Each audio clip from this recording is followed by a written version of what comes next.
Alrighty, and we are live. Thank you guys so much, Planeteers, for being here for another episode on Suns Planet Pod. I, as you know, am Bruce Velez here, one of the co-hosts of the show, and today we are lucky to have a special guest, the lead writer for PHNX Sports for the Phoenix Suns and a co-host for the Phoenix Suns as well on the PHNX Sports Show. It is Gerald Bourguet. Very excited to have Gerald here on the show to break down the Phoenix Suns, go over some questions about the Phoenix Suns, to give you guys a little bit of an input of this recap here this off season. Gerald, it's a blessing to have you on here today. How you doing today, my guy?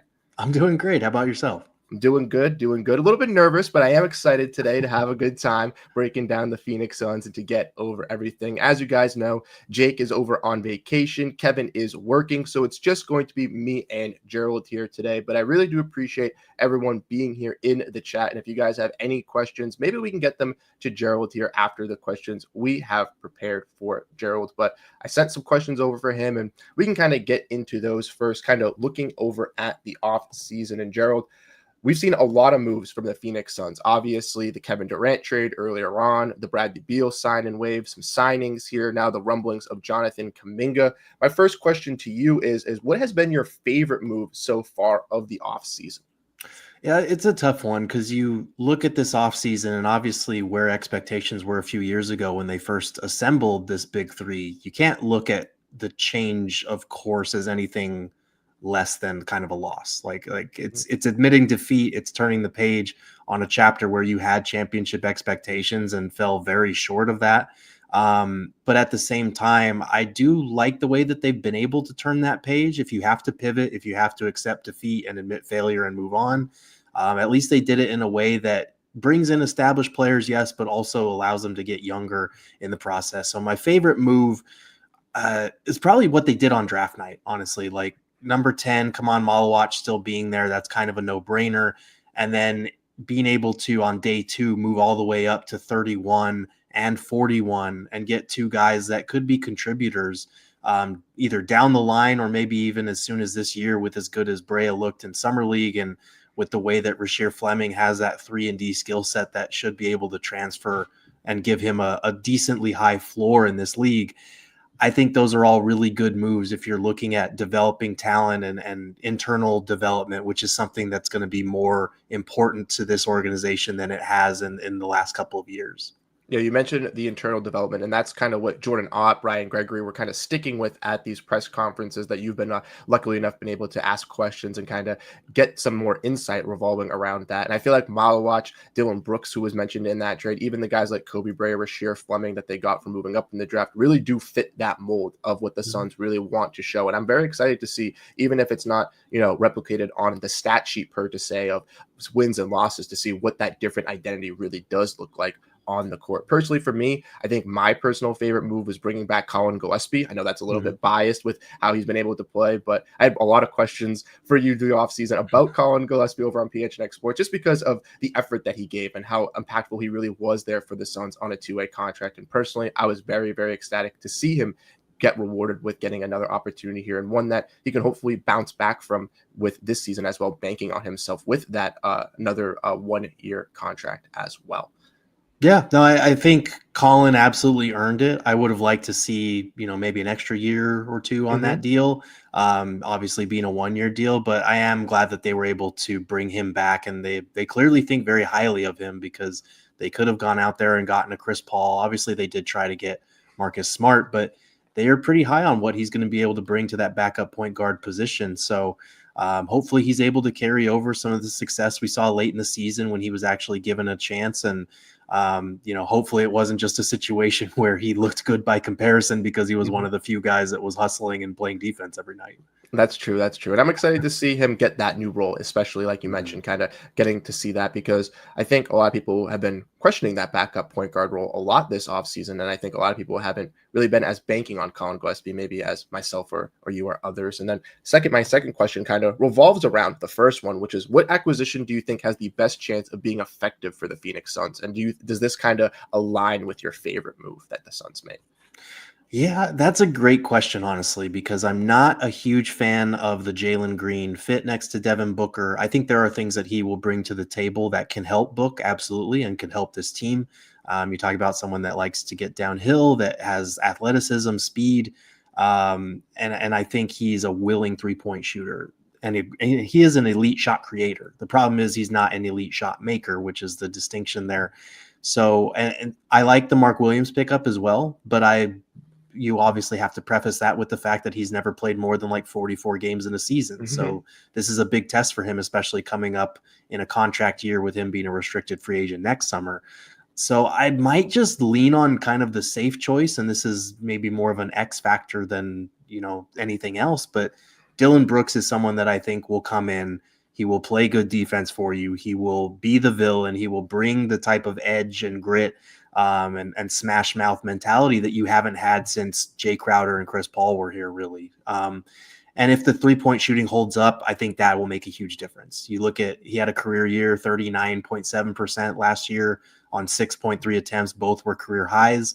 That's going to need to carry over because I think in 6 of the 7 seasons prior, he failed to crack 36% from 3. So you're going to want that 3-point shooting to hold up. I think it can, especially if he leans more into the catch and shoot stuff than he does the pull up threes. But if it does hold over, I think he's going to be a quality starter for you. He's going to help reestablish your culture. He's going to provide some of the alpha mentality that the Suns need outside of Devin Booker. So I think I might bank on him just because I'm not sure Mark Williams can stay healthy. I'm not a huge fan of the Jaylen Green fit. And even with the rookies, who I'm high on their long-term prospects, short-term, I think they're going to need some time to figure things out.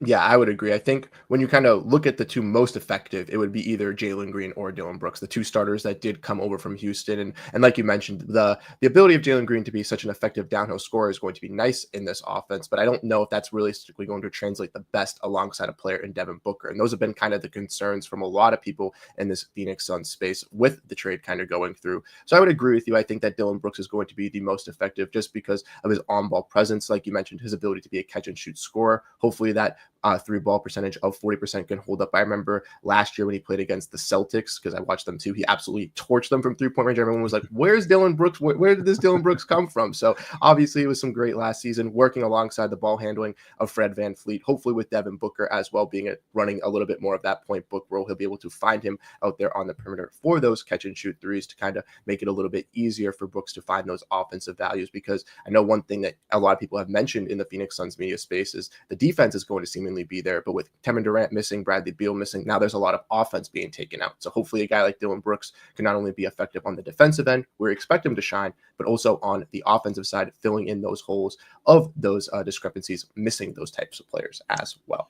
Yeah, you kind of need the shooting to hold up for that reason, because as much as people had their problems with Kevin Durant and Bradley Beal and Tyus Jones, those were all above 40% shooters from 3 on pretty decent volume. You lost a lot of shooting this offseason and are replacing it with a lot of guys that don't have that same track record. So you kind of need Brooks's 3-point shooting to hold up.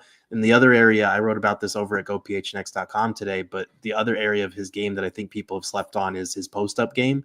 He loves to take advantage of mismatches against guards. He'll dribble his way from the 3-point line into an immediate post up, try and back guys down. He's got a decent little turnaround jumper that he can turn over either shoulder and get to. So if opponents are going to try to stash their worst defender on him or a smaller guy on him, he is someone that doesn't mind taking advantage of that and being physical in the paint. And he's got pretty decent footwork there too. So it's not something you base your offense around, obviously, Dillon Brooks post-ups, but it is a fun little wrinkle that he can bring to the table. Yeah, and I like how you mentioned that, because I know you and Steven recently talked on PHNX about how Ryan Dunn and Brooks are most likely going to be the 3 and 4, but talking about who could be the 3 or 4. And I think that you just mentioned, talking about Dillon Brooks using those mismatches, working low in the post, could kind of incentivize him playing a little bit more of that full role, like Steven was kind of saying on your guys' show the other day, which I think is some good correlation for some fans as well to make those connections. Yeah. So Next question I have is for you, kind of dates with the rookies. I know we kind of went over it as well, but who intrigues you the most as a rookie for the Suns this season? I feel like it's a pretty obvious answer, but Yeah, I mean, it's got to be Malawatch for me, just because he's, a top 10 pick. He's the Mhm. guy that on draft night he landed at number 10 when you weren't expecting him to be there, but you also traded for Mark Williams at the same time. So I think Mark Williams is obviously going to be the starter. I think that Nick Richards might get the backup minutes at first to start the year. And I think Malawatch might get his spots here and there to try and prove himself. And I'm going to be intrigued what he does with those minutes, because obviously at Summer League, I think it was unfair to say that it was all bad. It wasn't all bad, but there were some definite ups and downs there. And I think they used him in a way that maybe they won't be using him with the main team, in terms of having him on the ball a little bit more dribble handoffs. He looked a little uncomfortable. The physicality kind of threw him off his line. He had trouble corralling, contested rebounds or alley-oop catches, that kind of thing. But I do think he's going to get stronger. He's only 18. Like, this is a guy that if he had been, if he had forgone this draft and gone in the next draft, he probably would be a top 5 pick still, despite the top heavy or talent heavy top of that draft class. And that's the reason why the Suns turned down the Pelicans' offer of a 2026 first round pick for him. They really like this guy. So I'm intrigued what he can bring. I want to see how many threes is he going to be shooting when he gets on the court. And we know that, like, Nick Richards, he could be traded at any point during the season. Mark Williams could go down with an injury at any point this season. So I think Malawatch is going to get his opportunities. It's whether or not he can make the most of them and kind of assert himself as the backup center that I'm going to be keeping an eye on. And especially with them having now Oso Guardaro and Nick Richards in that front court as well, it's a little bit more difficult for a guy like Malawatch to kind of seemingly get those guaranteed minutes. And I feel like I know a lot of people have said this, like they watch Malawatch at Summer League, they maybe thought like this guy was going to average 20 and 10 immediately. And if you do your research and kind of just understand the 18 project piece, learn to play basketball at 14, we all know like his transition to kind of playing professional basketball. It's been a slow grind. It's been a grind, but it's been, a great grind. And even though he's had some time to pick up the game, there are comparisons at the Summer League where I heard multiple times where he's better than what Joel Embiid was at 18, right? And obviously you don't want to associate Joel Embiid with Kama Malawach, but if you just obviously look at the positives of a viewing of Joel Embiid, that could be nice in 2 to 3 seasons, like we wanted to see DeAndre and turn out to be this dominant big alongside Devin Booker. And like you have mentioned, and like a lot of other media members have mentioned as well, it's not about this season, it's about next season and the future seasons after, kind of building that culture out. And I think highlighting that guy on Malawach at 10 was that right pick, someone that I personally didn't think was going to be available at 10. I thought he was going to be gone at 8. So I was even shocked that he was available for the Suns. And I don't blame them for not doing that deal with the Pelicans. I think that you have this very intriguing piece of Malawach, who at the Summer League, like you mentioned, it's the Summer League. It's not like it's all rainbows and sunshine. We got Yuri Collins giving him pick and roll passes. It's not the best. It's not CG or Devin Booker or anything like that. So I do think we can see the growth of Malawach. And like you mentioned as well, I think his role in the Summer League, because it's so experimental, they just wanted to kind of just let him loose, kind of do whatever he could kind of do to give some intrigue. And then they'll kind of fine tune his role through training camp and through this building of his rookie season. Yeah, and I think the fan base kind of needs to reset and go back to, unfortunately, the dark days of when Devin Booker was first coming up. And like, yes, you don't want to put all your eggs in the developmental basket, because we know better than most that draft picks don't always pan out. These players don't always turn into what you envision them being. But at the same time, I think the last few years have conditioned the fan base to expect results right now, to expect them to contend right now. And to a certain degree, I get it, because Devin Booker is 29 soon. Like, you're running out of time to capitalize on his prime and put him in contention.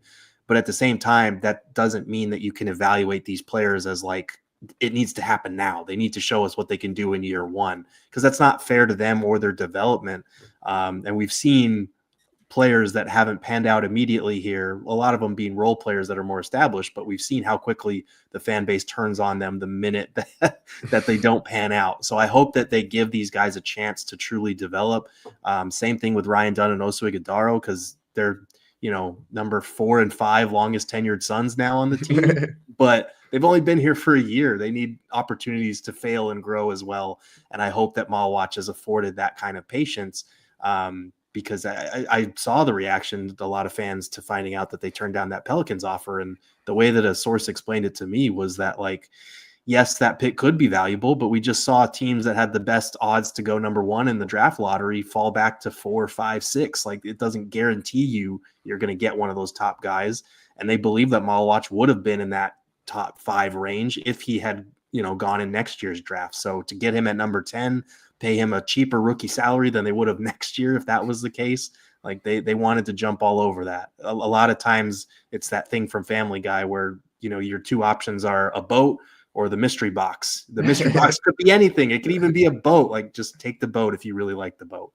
Yeah, and I don't blame the front office for kind of thinking that way too. I think that's the smart way. That's just kind of the way that they should be thinking for the building of this team, like we've kind of mentioned, of not only just building for this season, because I feel like when people, like you mentioned, Devin Booker's 29, obviously doesn't want to be staying rebuilding, but when people hear 29, they think in 2 seasons he's going to be off a cliff, falling off. Like, no, this is not going to happen. They have plenty of time to not only ensure Devin Booker that they can build the right team around him, but also, like you mentioned, the development, hopefully, of these young players. And like you mentioned, Ryan Dunn and Oso Ighodaro, even though they didn't really get that much development last year in spotty minutes, hopefully they can kind of see that promise with Jordan Ott going into this season. So then that kind of leads us into our next question here, which is, which new player acquired via trade or free agency excites you the most? I know this is counterintuitive because I'm not a fan of the fit, but I have a morbid curiosity about what Jaylen Green is going to look like in next to Book, in a new system under Jordan Ott, like how all of those factor in, because he still is only 23 years old. Like, there were some players that were taken in the draft that are older than Jaylen Green, than Mark Williams. So as much as we think of these guys as established talents, and as much as I have my very legitimate doubts about how he's going to function here, I am very curious to see how he looks. And I am excited that he's going to bring some electricity to the building, because you think about the Suns of the last couple of years, like obviously watching Devin Booker, Kevin Durant, guys of that caliber play is exciting, but it was always on kind of an individual basis. And those teams outside of Ryan Dunn and Oso Ighodaro really lacked athleticism. They lacked play finishers. They lacked electrifying highlights. And it sounds stupid because that doesn't always contribute to winning, obviously. But Jaylen Green started every game he played in for a team that was the 2 seed in the West. And the same thing with Dillon Brooks, started all 75 games. Like, these guys did on the fly as a young group learn how to win. And a lot of that goes to Ime Udoka. But if Jordan Ott is a good coach, maybe you can recreate something similar here, because I do think Devin Booker is that guy, especially now that he's going back to being the number 1 option. So I am curious to see how Jaylen Green fits. We saw the Gambadoro report that he's going to be the point guard. I hope that just means he's dribbling the ball up the court and then letting Devin Booker kind of be the primary initiator, because Jaylen Green's not a point guard, and he's not a better playmaker or ball handler or passer than Devin Booker, or scorer for that matter. But I really am excited to see how he makes it work, because a lot of people think when I say I'm not high on the fit that I like have something against the kid. I'm really excited to watch him play and see how it all works. I don't know that it's going to work, but I'm excited to see how it goes. Yeah, I think a lot of people, when they hear like Jaylen Green, Devin Booker, they just think another shooting guard, and it's just like the same thing as Bradley Beal, and that's kind of just like the same initiative. But like you've kind of displayed, and how you voiced your opinions of liking him and not liking him, he brings a different type of basketball than Bradley Beal is going to be, right? Attacking downhill. I expect him to be kind of working on the elbow, driving and cutting to the basket, looking for potential lob threats, trying to be making some high flying plays, and just kind of being able to bridge a little bit of a different offense than Bradley Beal. Because Bradley Beal, like, notoriously has said back in the past that he doesn't like driving to the basket because it helps him get injured a little bit more. And that's something where Jaylen Green's going to focus more on as well, which I think is going to give, like you mentioned, a new outlook for the offense and how they really want to play. I know Espo kind of said it earlier, the point guard situation. I'm hoping that it's just kind of just like written on paper kind of thing, because like you have stated, I don't necessarily think he's going to be a better passer or playmaker for this offense. I feel like he'll get a little bit of tunnel vision, similar to how he did over in Houston, where he's just going to, maybe have some forced turnovers, have some bad plays. So I would like Devin Booker to really run that offense, and I think Jaylen Green works, even though they both work good off ball. I think Jaylen Green looks better off ball compared to Devin Booker does, in my opinion. No, I think that's fair, and that's the reason why I'm hoping that it's just kind of multiple ball handlers, multiple initiators. Mhm. Like this is what they wanted to do with Bradley Beal, but they had Kevin Durant on the roster, which is not a bad thing. Obviously, if you have a Kevin Durant, that's going to be your number one option, and rightfully so. But if you take that out of the equation, now you're looking at more of a multiple ball handler system, and hopefully that's kind of what we're looking at here, where like I said, like if Devin Booker was the full-time point guard just because he's the better playmaker, then you're looking at what teams used to do with Chris Paul, which is they zigzag him all the way up to half court, try to wear him down, take 6 seconds off the shot clock, and suddenly you're barely starting your offense with like 16 to go on the shot clock. So hopefully Jaylen Green, because he's younger, more dynamic athlete, he's getting the ball across quickly. They're playing with tempo. They're getting into their offense quicker. And then Devin Booker can kind of be the lead decision maker in the half court in that way. But yeah, I am excited to see what it looks like, even though I have my doubts about, how effective Jaylen Green will be here, especially in year one. He's still a young player. He's got time to develop, but it might take some time to unlearn some things that Houston had him do Mhm. because they didn't have as many scoring options there.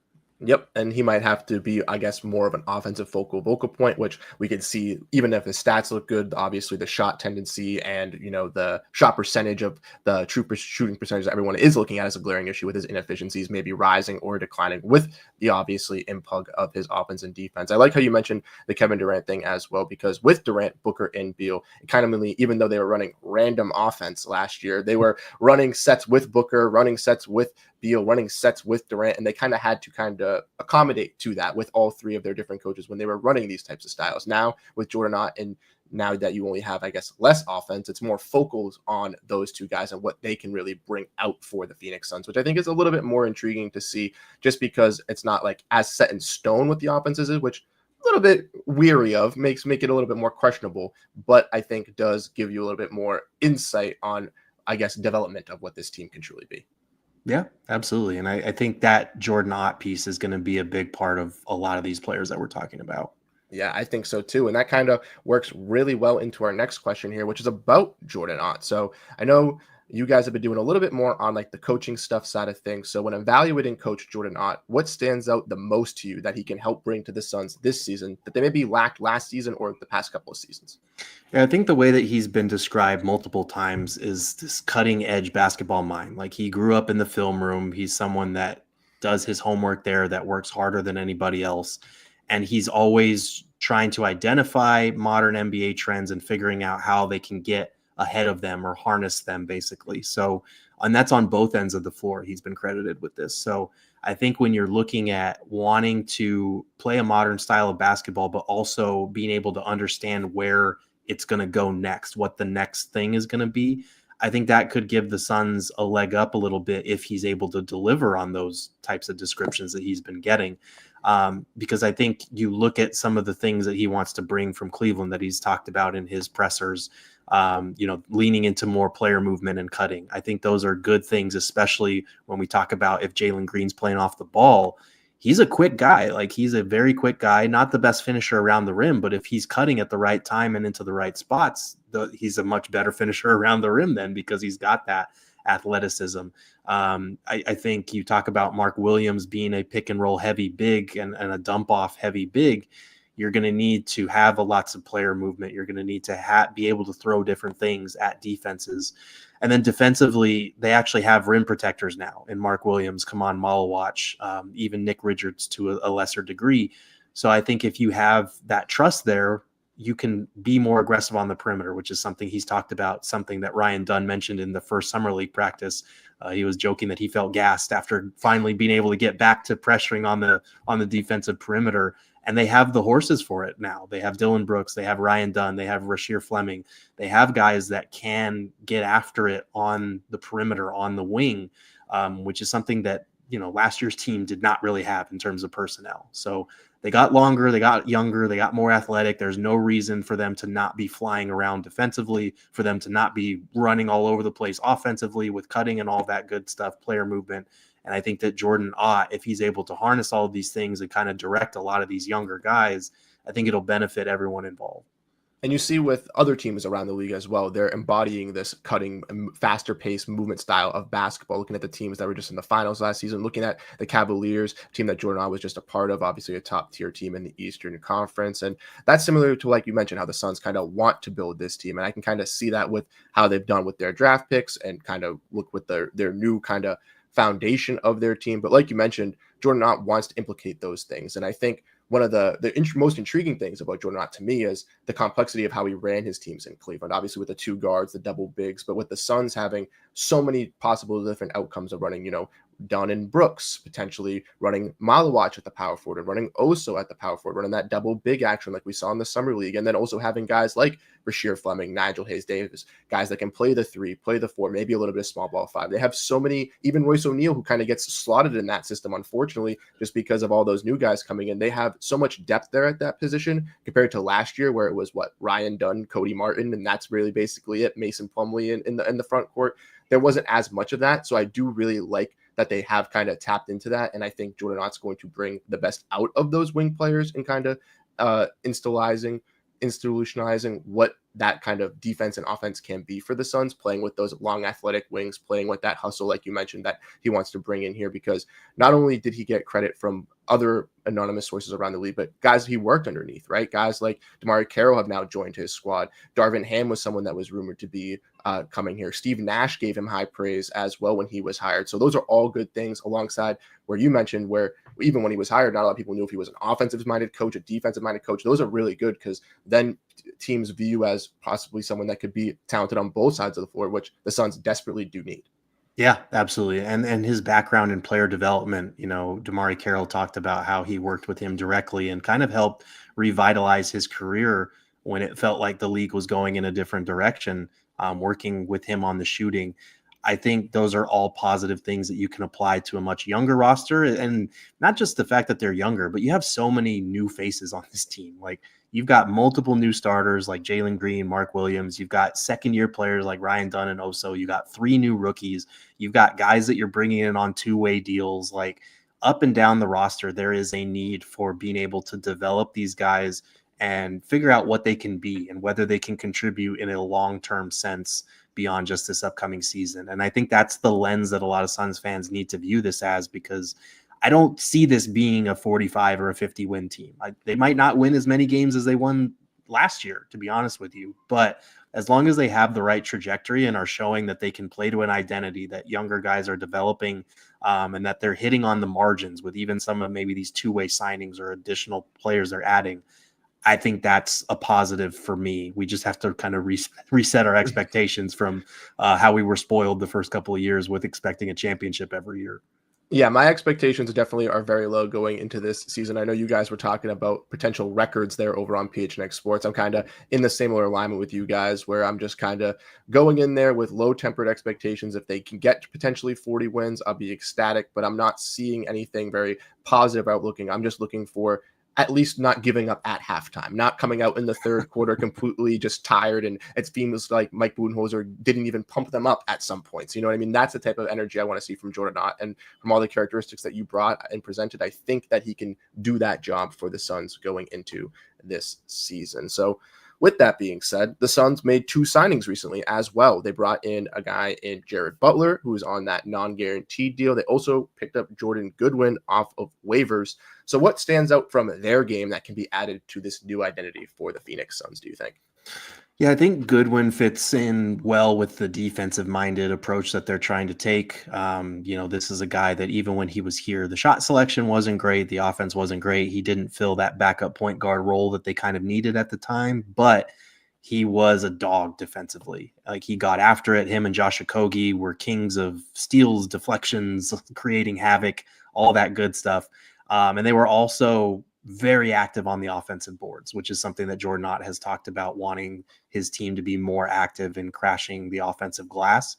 So I think Jordan Goodwin checks a lot of those boxes, even with some of the offensive flaws. He did shoot the ball well last year. It was a limited sample size, but you're hoping that he can kind of carry that over for the first time in his career, because if he can, then he is actually a playable player within your rotation potentially there if he earns that 14th roster spot. even if the shot selection is a little shaky at times. And I also think one underrated thing that he does is he sets screens well, he rolls well, and he's able to make some plays out of the short roll, which is a luxury to have for a guard that's able to do that. As for Jared Butler, I'm truthfully not as familiar with his game, but obviously he had a really good stint to close the year for Philly. The times that he's succeeded have been on teams that have not been very great, obviously, that have not been competitive. So he'll be kind of up against it to knock off Goodwin for that starting spot.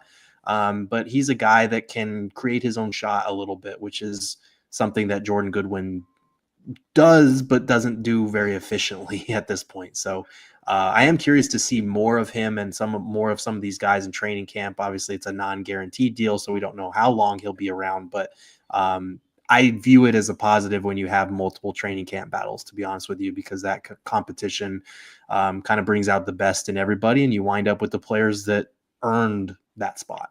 I would completely agree with that last sentiment there, and I wouldn't be shocked. I think they have up to 21 training spots that they can bring in for training camp. Correct me if I'm wrong. I think I can't remember if it's 20 or 21, but it's in the 20s. Yeah. Okay, so they still have room to potentially bring in someone else on a training camp deal or something like that to even ante up the competition in there, which would be very intriguing. I think I wrote for Brightside on both player previews, so I would say that you hit both of them very well. Obviously, Jordan Goodwin, more defense, kind of that scrappy defender for the Lakers, like you mentioned, had a very solid shooting career season this year, but was in very limited attempts. He was on a two-way for most of the season, then got picked up towards the latter half around the trade deadline. Had some impacts though on the defensive end. I remember for the Lakers was being one of their main primary on-ball defenders alongside guys like Luka Doncic and LeBron James, which could help out the Phoenix Suns, like you mentioned, figuring out that side of the ball. For Jared Butler, offensively, I think he could be a pretty solid finisher at the rim, and someone that can kind of work into that pick and roll for this team as like a tertiary point guard, in my opinion.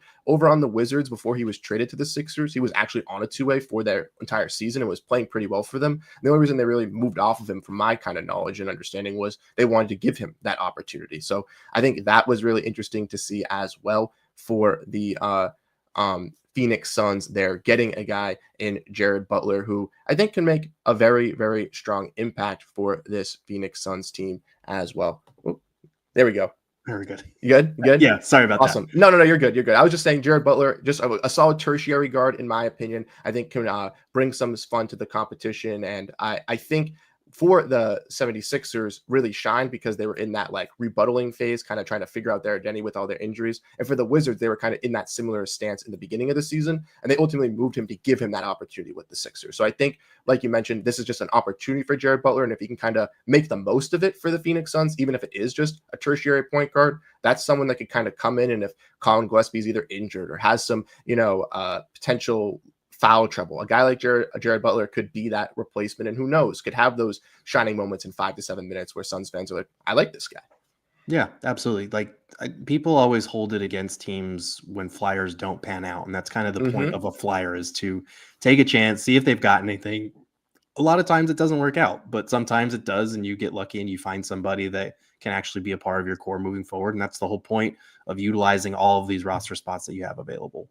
Exactly. And I think the Suns are doing a great job in doing that as well. Mm-hmm. So next, probably the biggest talking point of the Phoenix Suns right now, I would say, is Jonathan Kaminga. As even today, Shams Charania came out with some information regarding the Golden State Warriors offer, the Suns offer. What are your main takeaways from Jonathan Kaminga here? What are your thoughts on this whole situation? Yeah, I mean, I understand their interest. He fits a lot of what they're trying to build in terms of being younger, having potential, being an established player who still has room to grow. And this is the type of guy that you could take a swing on just because his situation with his current team is completely messed up. Like, at the same time, based on all the reporting that we've seen and that I've heard, like, the Warriors are not interested in Grayson Allen, which is what the offer would revolve around. The Suns don't have a tradable first-round pick, so they can't sweeten the pot in that way. And to be honest with you, I wouldn't include Ryan Dunn or Osa Ighodaro in a deal like this just to get Kaminga. I understand that Kaminga has higher scoring upside than either of those guys, but I am worried about falling back into that pattern of making short-sighted moves instead of letting some of these guys that you handpicked, that you drafted, that you've touted actually develop. Like, they have one season to their name, and it was a season where Mike Budenholzer actively stunted their growth. Like, I want to see what they're able to do, how they're able to build on this summer league, what Jordan Ott can kind of get out of them, how they're used. And Kaminga, to me, if you hadn't gotten Jaylen Green in the Kevin Durant trade, maybe I'd feel differently, because you do need more scoring around Book. Like, right now, it's just kind of Book and Jaylen Green in terms of guys that can create their own shots. And I think that is a problem. I think Kaminga is another guy that could do that. But I feel like in that starting lineup, Book, Jaylen Green, and Kaminga would be too much of the same thing.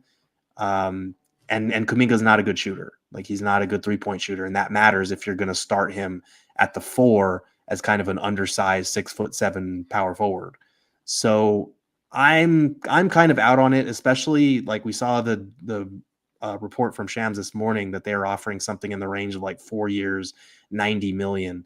That's not terrible. It's like 22.5 million a year, but that is a significant amount of money when you consider the length of the contract, the fact that you would be hard capping yourself if you acquire a player from a sign and trade. You'd be hard capping yourself with the first apron. Altogether, I'm kind of out on the idea. I understand the interest there, and I would be interested to see how he fits if they do find a way to make it happen. But from what I've heard, it feels like the Warriors are just not going to play ball with that type of offer.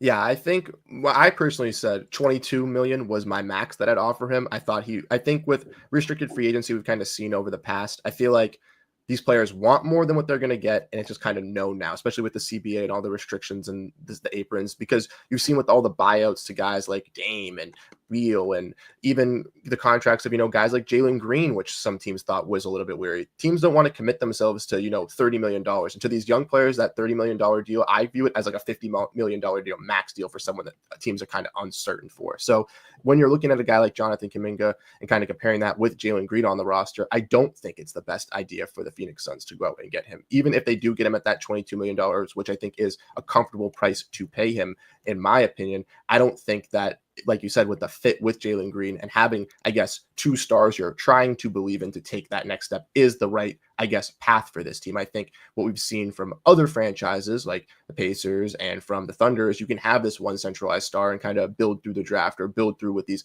nice role players and just filling pieces to complement your star player. And I think the Suns are heading to that direction. And I think doing a trade for Jonathan Kaminga, even if it involves a Grayson Allen and a Nick Richards in a certain package, one isn't going to do it for the Warriors, but also isn't really necessarily moving that needle enough for the Suns to really take that leap to go and get those guys. And I feel like the Warriors, to your kind of point as well, view Kaminga as like a star level player. And I think with his name being mentioned in Lauri Markkanen with Pods last year, I feel like they want a player like that. And that's why they're going to hold on to a guy like Kaminga and not take him for the value of Grayson and Royce or Grayson and Richards, because they know even if it does hinder his playing ability for this season, they can get at least a little bit more value in their eyes than, I guess, a Grayson on a 3-year value, because the Suns fans hold those guys a little bit higher in value compared to other teams around the league too. Yeah, and I will say maybe this is unfair because I don't know the kid personally. I don't know his situation with the Warriors or what's going on behind the scenes, but I am a little bit wary of a guy that did not necessarily fit in with the culture of a team that's won multiple championships in the recent past. It is a little concerning to me that you look to your left and your right, and the competition that's trying to sign and trade for him is the Kings and the Bulls. That's a little worrisome to me. And I feel like, I don't know, like a lot of people, like the Warriors are not some infallible organization. They make mistakes just like any other NBA team. But at the same time, for all the people that are saying, well, Kaminga and now Kevon Looney are saying that, the Warriors, they're taking shots at the Warriors development and their championship culture and all this. And I'm just kind of like, I'm probably going to side with Steve Kerr and Steph Curry and Draymond Green and the Warriors culture more than I am with Jonathan Kaminga and Kevon Looney. Like, no offense. So I think those are things that need to be said, because I think you're trying to build a new culture. And if you're starting it with a guy that is, like, honestly, well within his rights to want a bigger role, to believe that maybe they stunted his growth. But if he's already coming here with the expectation of being, a go-to guy on a team that already has Devin Booker and Jaylen Green, there are scenarios where that doesn't play out very well for you. So just something to keep in mind. I would agree. And I think, like you mentioned, he has those high expectations for the Suns. And I think like that, because you mentioned they have this new identity, they have this new culture. They're showcasing that they want to build this new thing. So for Kaminga, he kind of sees for himself, oh, I can just slot myself in, fit right here, be that rising star for this team. And like you mentioned, I still think he can get to those points, but I don't necessarily know, like you mentioned, with Jaylen Green on this team, if it's the best fit for him. And if he's coming in with those expectations, maybe we could see something similar to, when Beal and Durant kind of came, how they all thought this was going to be a big three and they were going to win for championships, something similar translate with this, and they could be forced into some unfortunate decisions down the line. Kind of linking to that question, Gerald, do you think there will be any more other moves transpiring before this season? And if so, who is most likely to be moved? I know Grayson Allen's been the main sticking point just because he makes kind of the most money, has been one of the longer tenured players here. But do you think there's anything else in the woodworks if a Jonathan Kuminga situation doesn't transpire? If Kaminga doesn't happen, I'm not so sure. Maybe a couple of signings for training camp guys. A lot of people look to the fact that, they ducked the luxury tax with the Bradley Beal waive stretch. They're gonna, use the MLE to sign somebody. I don't think there's anybody out there still, other than DeAnthony Melton, who we know is probably going to the Warriors as soon as this Kaminga business wraps up. I don't think there's anybody out there that I would really use my MLE on at this point. So I wouldn't be surprised if they go into the season with that 15th roster spot open. We know they did it last year as well. It gives you a little bit more flexibility in trades potentially. If there's a guy that gets bought out, then you have your MLE to sign them at that point in time. And we know that, if they feel like it by the end of the season, they might try to duck the luxury tax because the tax brackets for that luxury tax repeater tax go up a lot this year. They changed those a little bit. So I think getting out of that, especially if the Suns know they're not contending this year, would be a priority of some sort. That's why they went with a non-guaranteed for Jared Butler. That's why they picked up Jordan Goodwin's non-guaranteed contract. It might give them flexibility to duck that luxury tax down the line as well. So I wouldn't be surprised if they just leave that 15th roster spot open. So I think outside of a Kaminga trade, they might be pretty close to done outside of, some training camp type deals. Could be wrong. You never know with this organization. They traded DeAndre Ayton like the weekend before it was media day. So you really never know what's going to transpire. But I would imagine outside of Kaminga, there's not a whole lot left for them to do. And like you mentioned, that flexibility also comes into the pack at the deadline with those trades, right? Potentially they could do a 2-for-1 trade if they see fit, similar to what they did for Yusuf Nurkic last trade deadline. They could also, like you mentioned, sell some people up, I don't want to say it, but sell some of their guys like a Grayson Allen or Royce O'Neal at the trade deadline if they want to bring up a Kobe Bryant on a two-way contract, or maybe an Isaiah Livers does stand out, something along those lines as well. So definitely something to keep an eye out for the Suns. And with those non-guaranteed deals, I'm pretty sure they expire in January, correct? So they would technically be like waived before the deadline or potentially be traded at the deadline as well. Yeah, I believe so. Okay, awesome. Just wanted to double check with that. And then Gerald, sticking away from the Suns a little bit, these last two questions here. My first one is, what is your favorite memory of being a Suns fan, like before you did media and then once you obviously were a media member? Yeah, so honestly, this might upset some Suns fans, but my first Suns game might be my best memory because it was when I was, when was that? Was I in middle school at the time? I can't remember. I was much, much younger. And it was Michael Jordan was on the Wizards, and that was my first ever NBA game. We took a trip from Albuquerque to Phoenix for this game. It was like a Christmas present. And so we got to see Michael Jordan play against the Suns in Phoenix. He hit a game winner. I think it was over Sean Marion, if I remember right. And that was the last game winner that Michael Jordan ever hit in his career. Most people obviously point to the Bulls one as the last one. They don't count the Wizard stuff, but technically speaking, it was the last game winner that he ever hit in his career. And it was so funny because I remember how loud the cheers were, and I was walking out and some Suns fan was so mad. He's like, "Why are you all so happy that lost?" And somebody was like, "It's Michael Jordan, man. Like, what do you want from us?" So it was a really cool experience. I walked out of there with like a stuffed Suns gorilla and like a Wizards Michael Jordan jersey. So it was quite an experience for young Gerald. And that was like, I already grew up playing basketball, loving basketball. When I was a baby, the only thing that my parents could shut me up with was putting on NBA basketball on the TV. So I already loved it, but that was kind of when I was like, all right, this is a thing that I want to be my future somehow, even if I'm not going to be playing it myself. Yeah, that's how I kind of similar with me. That's cool to see Michael Jordan, but not only just that, the Wizards and the blue and gold jerseys. I can't say that I ever got to see them back then. And as an avid fan of those old Wizards logos and jerseys, I'm a big petitioner of bringing that back because I'm not a big fan of the red, white, and blue. And then lastly, Gerald, from our guy Jake, he had this question to ask you: if you had to stay a night in a haunted mansion, would you rather do it with a Kevin Durant stan or a Suns fan that says the sports media doesn't ask tough questions? Oh man, that's a great question. I could probably do either, because I think Kevin Durant stands, like, that was the most annoying part. Was a lot of times on our show we were overwhelmingly positive about Kevin Durant, and the minute that you said anything negative, they would kind of jump down your throat and they would stop listening, and all logic would go out the window.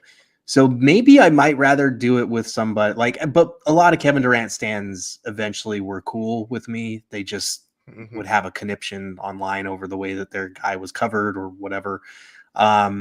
I might do the people that say that sports media doesn't ask enough questions, because then I could just spend the whole night educating them on why they're wrong, and that would be a thrill for me. So maybe I would do that one.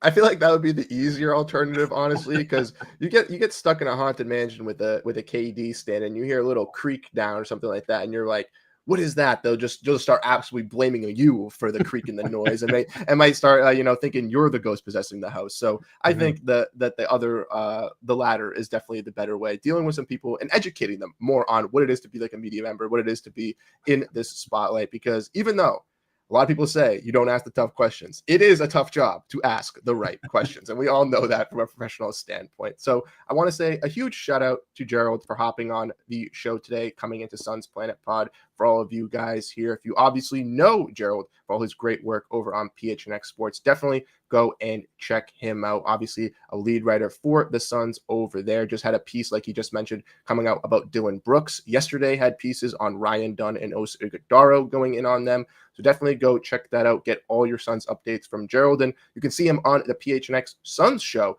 daily at 6 p.m. where him, Steven, and Eric break down the Phoenix Suns. So definitely go check them out. Gerald, it was an absolute blast having you on. I really do appreciate it. And hopefully we can have these kind of conversations in the future as well. Absolutely, Bruce. I appreciate you having me on. Had a great time, and looking forward to doing this again soon. Sounds good, Gerald. Once again, thank you guys so much for being here in the stream. If you missed the stream, checking it on the VOD, we really do appreciate all the love and support. Planeteers will be signing off today, but have a great rest of your day, and go Phoenix Suns.